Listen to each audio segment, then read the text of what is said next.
저는 아침을 가볍게 시작하는 방법을 오래 찾았습니다. 예전엔 눈을 떠도 몸이 무겁고 속은 더부룩했죠. 아침마다 반복되는 그 무거운 느낌이 하루 종일 발목을 잡는 것 같았습니다. 오늘은 제가 꾸준히 실천해온 아침 소금물 루틴을 제 경험과 사례를 곁들여 차분히 안내해 드리려 합니다. 소금은 몸에 해롭다는 말 한 번쯤 들어보셨죠? 그 말 때문에 시도조차 망설이신 분들도 많습니다. 저 역시 처음엔 그랬거든요. 하지만 중요한 건 얼마나 어떻게 섭취하느냐입니다. 저희가 할 수 있는 건 안전하고 가벼운 시작점을 만드는 일입니다. 이 영상에서 저는 불안을 먼저 이해하고 근거와 경험을 바탕으로 공감과 안도를 건넨 뒤 마지막엔 오늘 바로 따라 할 수 있는 작은 실천으로 희망을 드려 보겠습니다. 함께 시작해 보실까요? 아침이면 이유 없이 몸이 무겁고 밤새 쌓인 답답함이 그대로 남아있는 느낌이 들 때가 있습니다. 물만 마셔도 낫지 않는 갈증, 쉽게 지치는 하루의 시작. 저도 오랫동안 겪었던 일이죠. 혹시 여러분도 비슷한 경험이 있으신가요? 이런 현상이 생기는 이유를 알아보니 흥미로웠습니다. 우리 몸은 잠자는 동안 소화가 멈추고 회복과 정리 모드로 전환됩니다. 마치 밤새 대청소를 하는 것처럼요. 아침 공복엔 노폐물을 배출하고 균형을 되찾으려 합니다. 이때 필요한 게 바로 수분과 전해질인 미네랄입니다. 특히 나트륨은 신경과 근육, 혈액순환에 관여해 몸의 시동을 돕는 역할을 하죠. 실제로 이런 일이 있었습니다. 제 지인인 이영수님이라는 분이 계십니다. 75세이신 그분은 매일 아침 일어나면 몸이 천근만근 무거워서 하루를 시작하기가 힘들다고 하셨어요. 물을 마셔도 갈증이 가시지 않고 오전 내내 피곤함이 계속됐다고 합니다. 그분에게 아침에 따뜻한 물 한 컵에 소금 한 꼬집을 타서 마셔보시라고 권했습니다. 처음엔 반신반의하셨죠? 소금이 몸에 좋지 않다고 평생 들어왔는데 일부러 마신다는 게 이상하다고 하시더라고요. 하지만 워낙 아침 컨디션이 좋지 않아서 한번 시도해 보기로 하셨습니다. 첫 주에는 큰 변화를 느끼지 못하셨어요. 다만 속이 조금 더 부드러워진 것 같다고 하셨습니다. 그래도 꾸준히 계속하셨죠? 둘째 주가 되니 아침의 무거움이 눈에 띄게 줄어들기 시작했습니다. 일어날 때 몸이 덜 무겁고 오전에 할 일들이 전보다 수월하게 느껴진다고 하셨어요. 한 달 정도 지나니 변화가 확실해졌습니다. 아침 산책을 다시 시작할 수 있었고 무엇보다 오전 시간대의 피로감이 현저히 줄어들었다고 합니다. 그분 말씀으로는 마치 몸 안에 통풍기바퀴가 다시 맞춰진 것 같은 느낌이라고 하시더라고요. 지금도 매일 아침 소금물 한 잔으로 하루를 시작하고 계십니다. 핵심은 과하지 않게 일정하게 하는 것입니다. 부담 없이 시작할 수 있는 기본안은 이렇습니다. 따뜻한 물 약 250ml에 소금 한 꼬집을 넣는 것이죠. 개인차를 반영해서 1꼬집에서 3꼬집 범위에서 조절하면 됩니다. 짠맛은 은은함이 기준입니다. 바닷물처럼 짜면 안 되고 살짝 간이 느껴지는 정도면 적당해요. 오늘부터 실천해 볼 수 있는 간단한 팁을 드릴게요. 먼저 컵을 하나 정해서 아침 전용 컵으로 삼아 보세요. 매일 같은 컵, 같은 양으로 하면 루틴이 훨씬 쉬워집니다. 그리고 몸 변화 일지를 만들어 보시기 바랍니다. 수면 상태, 붓기 정도, 배변 상태, 기분을 10점 만점으로 매일 표시해 보세요. 일주일만 기록해도 패턴이 보이기 시작할 겁니다. 이제 마트에서 소금을 고르려다 보면 새로운 고민이 생깁니다. 하얀 정제염, 천일염, 분홍빛 소금까지 종류가 너무 많아요. 무엇을 써야 하나 하는 선택의 어려움 때문에 망설이다가 루틴을 포기하기도 하죠. 어떤 소금이 우리 몸에 더 도움이 될까요? 사실 소금은 단순히 짠맛만의 문제가 아닙니다. 미네랄 보존 상태와 첨가물 여부가 중요해요. 정제 과정이 과하면 원래 바닷물에 있던 유익한 미네랄들을 잃게 되거나 반대로 향이나 색소가 들어간 제품들도 있을 수 있거든요. 이런 차이를 모르면 같은 루틴을 해도 결과가 달라질 수 있습니다. 실제로 있었던 일을 말씀드릴게요. 박순자님이라는 74세 은퇴 교사분이 계셨어요. 그분은 처음에 집에 있던 아무 소금으로 시작했다가 속이 더부룩해져서 중단하셨습니다. 왜 그럴까 궁금해서 살펴보니 사용하신 소금에 방부제와 고결방지제가 들어 있었어요. 그래서 불순물 없는 천일염으로 바꿔보시라고 권했습니다. 농도도 처음보다 더 은은하게 물 250ml에 소금을 정말 살짝만 넣어서 마시기 시작하셨죠? 짠맛이 거의 느껴지지 않을 정도로 말이에요. 그러니까 신기하게도 속이 편안해지면서 부드럽게 적응할 수 있었습니다. 2주 정도 지나니 그분만의 적정 농도를 찾을 수 있었어요. 처음보다는 조금 더 진하게 하지만 여전히 은은한 수준에서요. 그분 말씀으로는 마치 몸이 원하는 만큼의 간을 찾아가는 것 같다고 하시더라고요. 지금은 매일 아침 일정한 농도로 마시면서 컨디션을 유지하고 계십니다. 3개월이 지난 지금 그분은 소금 선택에 대한 나름의 기준을 가지게 되셨어요. 성분표를 꼼꼼히 확인하고 첨가물이 없는 제품을 고르는 습관이 생겼다고 합니다. 또 소금뿐만 아니라 다른 조미료들도 더 신중하게 선택하게 되었다고 하시더라고요. 시작은 단순할수록 좋습니다. 불순물 표기를 확인하고 첨가물인 향이나 색소가 없는지 체크하고 미네랄이 보존되어 있는지 정도만 살펴보세요. 특정 브랜드에 얽매이기보다는 성분표를 보시고 예상과 접근성이 좋은 제품으로 꾸준함을 택하는 게 현명합니다. 실천할 수 있는 구체적인 팁을 드릴게요. 먼저 집에 있는 소금의 성분표 사진을 찍어서 보관하고 다음에 소금을 살 때 비교해 보세요. 어떤 차이가 있는지 눈으로 확인할 수 있을 겁니다. 그리고 소금 보관용 작은 스푼을 하나 정해서 매번 같은 양을 떠서 쓰시기 바랍니다. 손으로 꼬집는 것보다 일정한 양을 유지하기 쉬워요. 이렇게 하면 나만의 한 꼬집을 표준화할 수 있습니다. 소금 먹으면 혈압 오른다는 말이 걱정되시죠? 고혈압이나 당뇨, 신장 문제를 겪고 계신 분일수록 더 불안하실 겁니다. 저도 그 불안함을 충분히 이해합니다. 그래서 섣불리 권하지 않고 점검해야 할 것들부터 차근차근 안내하려고 해요. 혹시 여러분은 평소 어떤 음식들을 주로 드시나요? 알고 보니 아침에 불편함을 키우는 건 종종 다른 곳에 있었습니다. 과한 당분이나 정제 탄수화물, 늦은 밤 간식 같은 생활 습관들이요. 짠맛 자체보다는 우리가 하루 종일 먹는 음식들의 총 섭취 패턴이 혈압이나 부종, 컨디션에 더 큰 영향을 주곤 하거든요. 이 부분을 놓치고 소금만 탓하면 근본적인 해결이 어려워집니다. 실제 사례를 하나 말씀드릴게요. 김영호님이라는 72세 은퇴 공무원분이 계셨어요. 그분은 건강을 위해 소금을 완전히 끊으셨지만 아침 컨디션이 전혀 나아지지 않았다고 하셨어요. 오히려 더 피곤하고 무기력해지는 것 같다고 하시더라고요. 그래서 하루 식사 패턴을 자세히 살펴봤습니다. 아침과 점심은 담백하게 드시는데 저녁 후에 달콤한 빵이나 과자를 습관적으로 드시고 계셨어요. 밤 10시가 넘어서도 달콤한 음료를 마시는 일이 잦았고요. 이런 패턴이 수면 질을 떨어뜨리고 아침에 몸이 무거워지는 원인이 되고 있었던 거죠. 그래서 단계적으로 변화를 시도해 보기로 했습니다.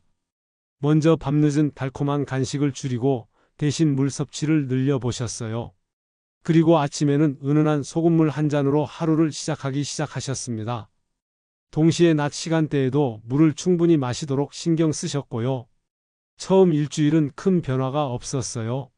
하지만 2주째부터 아침에 일어날 때의 피로감이 눈에 띄게 줄어들기 시작했습니다.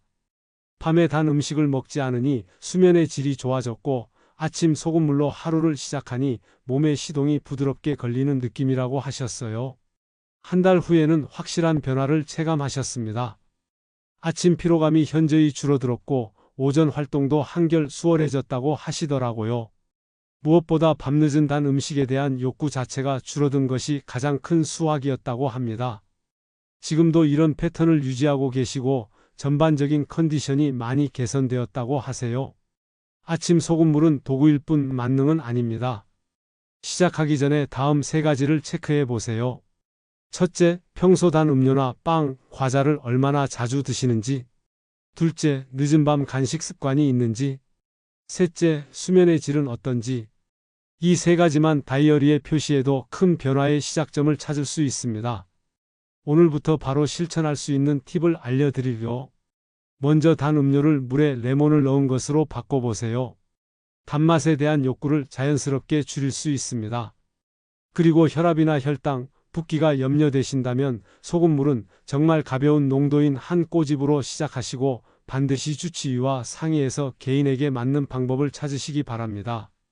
아침에 이미 영양제나 유산균을 드시는 분들이 많습니다. 소금물과 같이 먹어도 될까 하는 망설임이 생기죠. 동시에 공복에 먹고 속이 쓰릴까 하는 걱정도 됩니다. 여러분은 평소 아침에 어떤 보충제들을 드시고 계신가요?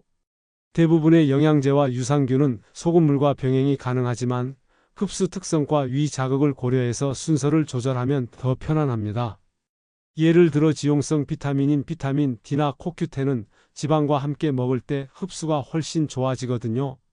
반면 수용성 비타민들은 물과 함께 먹어도 무방하고요.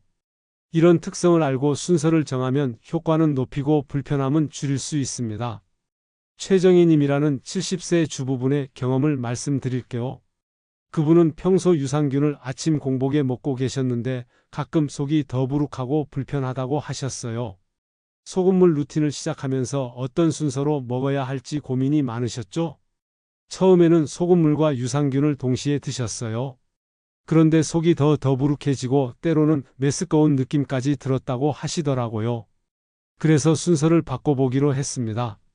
먼저 소금물을 마시고 30분 정도 후에 유산균을 드시는 방식으로요. 이렇게 바꾼 후 일주일 만에 확실한 차이를 느끼셨습니다. 속이 훨씬 편안해졌고 유산균을 먹어도 불편함이 없어졌다고 해요.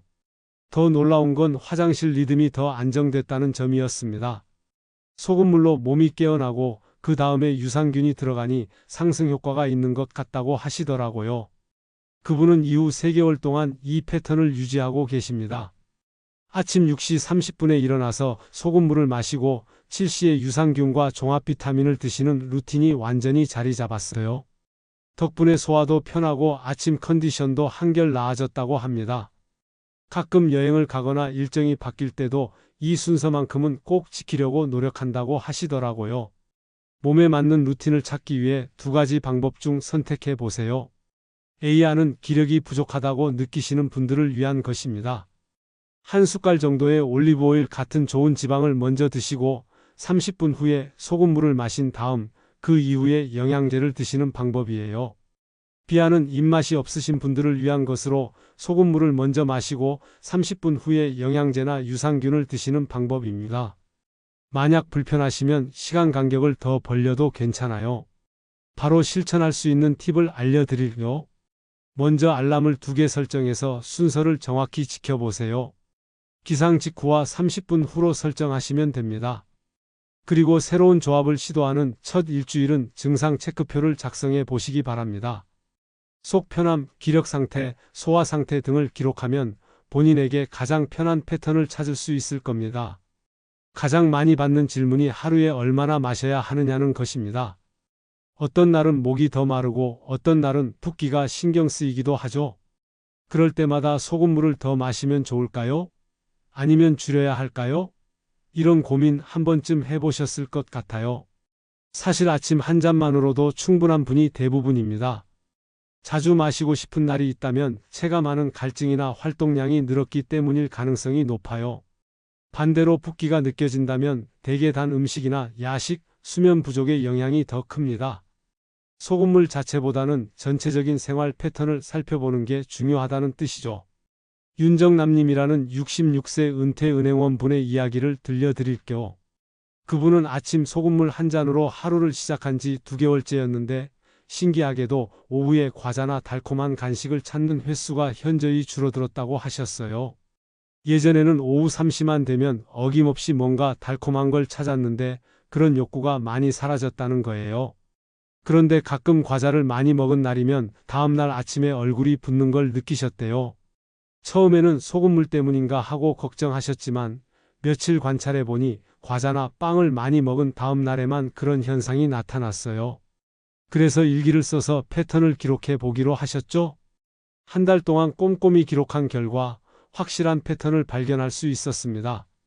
소금물 자체는 전혀 문제가 없고 오히려 단 음식을 많이 먹었을 때 붓기가 생긴다는 걸 알게 된 거예요. 그래서 과자나 빵의 양을 조절하고 대신 물 섭취를 늘리니 붓기 문제가 해결됐습니다. 지금 그분은 아침 소금물 한 잔과 함께 하루 식단을 조절하는 나름의 시스템을 만드셨어요. 단 음식을 먹고 싶을 때는 양을 미리 정해두고 그 다음 날은 물을 더 많이 마시는 식으로요. 덕분에 체중도 안정되고 컨디션도 꾸준히 좋은 상태를 유지하고 계십니다. 기본은 아침 한 잔입니다. 필요하다고 느끼시면 낮에 물을 마실 때 가끔 소금 한 꼬집을 더하는 방식으로 수시 보충을 시도해 보세요. 하지만 불편감이 생기면 농도나 빈도를 줄이고 소금 없이 물만 드시는 날을 섞어서 몸의 반응을 살피는 게 좋습니다. 몸이 보내는 신호를 놓치지 마시기 바랍니다. 실천할 수 있는 구체적인 팁을 드리겠습니다. 주 1회 점검일을 정해서 체중, 붓기 정도, 수면 상태, 배변 상태를 기록해 보세요. 숫자로 기록하면 변화가 더 명확하게 눈에 들어옵니다. 그리고 혈압이나 신장, 심장질환이 있거나 약을 드신다면 반드시 의료진과 상의해서 본인에게 맞는 농도와 빈도를 정하시기 바랍니다. 오늘 저는 불안에서 출발해서 공감과 안도를 거쳐 작은 희망의 실천으로 여러분을 안내해 드렸습니다. 아침 소금물은 만능약이 아니라 하루의 시동을 도와주는 작은 도구입니다. 과하지 않게, 일정하게, 그리고 무엇보다 내 몸의 목소리를 들으면서 말이에요. 내일 아침 따뜻한 물 250ml에 소금 한 꼬집, 그리고 오늘 하루 몸의 상태를 기록하는 단 한 줄. 그 작은 시작이 여러분의 하루를 조금씩 달라지게 할 수 있습니다. 큰 변화를 기대하기보다는 작은 변화를 꾸준히 지켜보시기 바랍니다. 건강은 거창하지 않습니다. 작은 것을 꾸준히 하는 것, 그게 가장 큰 힘이 됩니다. 오늘 영상이 여러분에게 작은 도움이 되었기를 바라며 우리 내일 아침에 다시 만나요. 감사합니다.